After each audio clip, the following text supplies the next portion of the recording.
রাখার কথা নয়, যাই মনে রাখা যায়। এবং আপনারা শুধু আমার কথা বিশ্বাস করে যে শুনে সব করবেন তা নয়। আপনারা আমি এখানে যা বলছি তা আপনাদের ঘরে গ্রন্থ আছে। অনেক সময়ে ব্রাহ্মণরা, অনেক সময়ে শাস্ত্র পণ্ডিতরা সাধারণ মানুষকে এই শাস্ত্র গ্রন্থ বলছে তোমাদের পড়তে হবে না, অধ্যয়ন করতে হবে না, আমরা করে শোনাবো, এরকম আছে না? হ্যাঁ, কিন্তু বর্তমানে দেখা যায় এটা খোলার পরে এটা আপনার আমার জন্য তৈরি হয়েছে। এখন সবার করে গ্রন্থ আছে, পুরাণ আছে, আপনারা পরে দেখবেন যে মিন্টু সরকার বলে গেল তার কথা শুনে আমি বিশ্বাস করব তা নয়। আপনারা মনে রাখবেন, আর গ্রন্থ খুলে যদি দেখেন আমার কথা সেই শাস্ত্রে মিল আছে তবে তো আপনারা পালন করবেন, মানবেন, আশা করি মানবেন।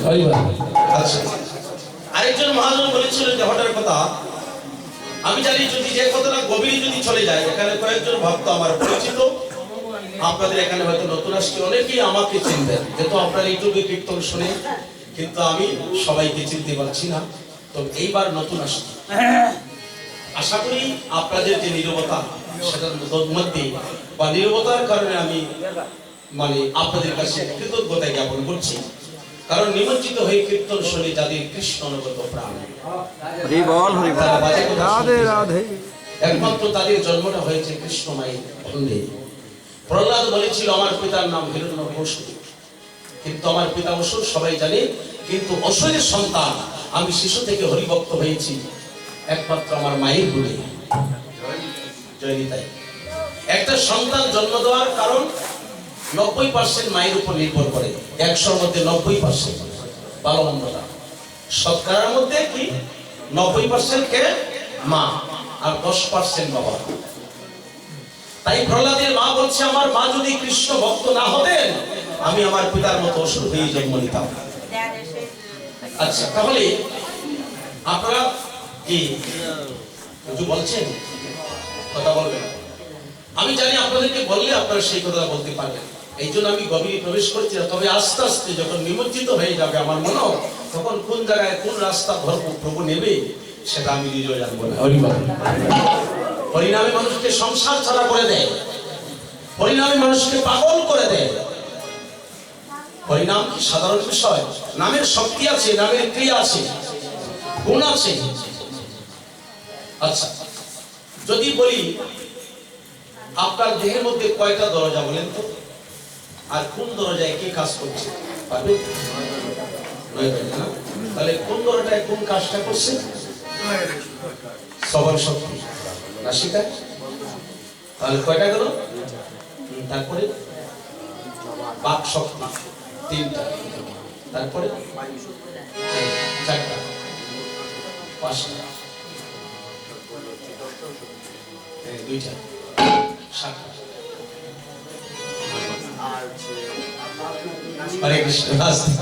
আচ্ছা, বিষয়টা ভালো, শুধু তা নয়, একটা সীমাবদ্ধতা আছে। যেমন এই যে মানব দেহ, গীতায় বলেছে না দাদা, আপনারা তো সবাই গুণী মানুষ, গীতায় কি বলেছে? ভগবানকে পেতে হলে আগে তোমাকে তুমি জানতে হবে। আপনি নিজে নিজকে জানুন, তারপরে ভগবানকে আপনি জানবেন আস্তে আস্তে আস্তে। তাহলে নিজকে কিভাবে জানবো?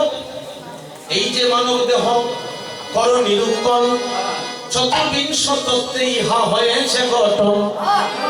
একটু গভীরে গেলে কি অসুবিধা আছে? হ্যাঁ, আমরা এই নিরিবিলি পরিবেশে রাত নিশীথ শেষে যারা জাগরণ করে, আমি প্রথম বলেছিলাম 3 প্রকারের মানুষ, রাতে ঘুমায় না, লাস্টে বলেছিলাম প্রথম রোগী, তারপরে ভোগী, আর লাস্টে যোগী। লাস্টে যোগী,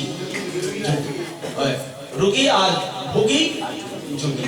তাহলে আজকে যারা এই পর্যন্ত বসে আছেন, আমরা তো কারোর সম্পদ ভোগ করতে আসি নাই, তাহলে আমরা কেউ অসুস্থ না, ভালো আছি।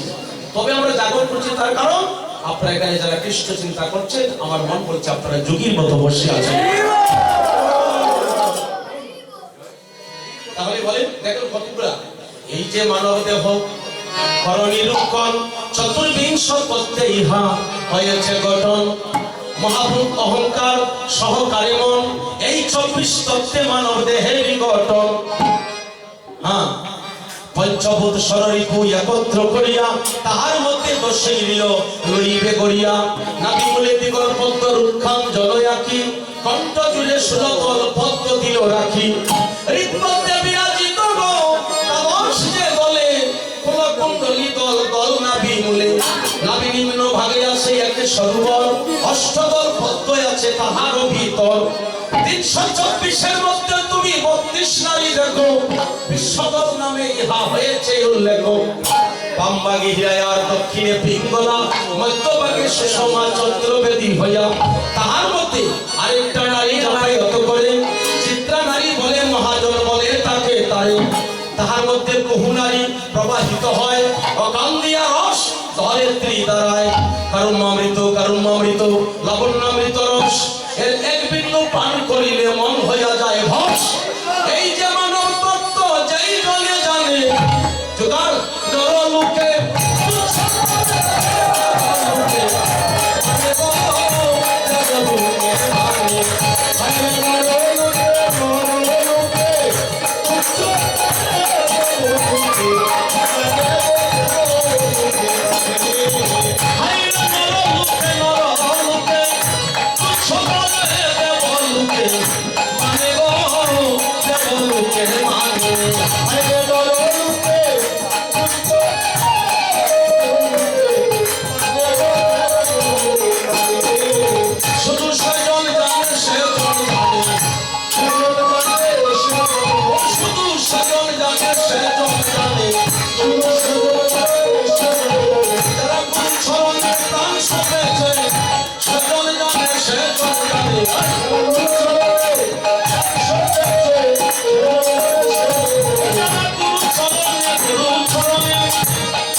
নরলোকে নরমানি মানুষ, নরলোকে তুচ্ছতায় দেবলোকে মানে দেবতায় দেখলে আপনাকে প্রণাম করবে।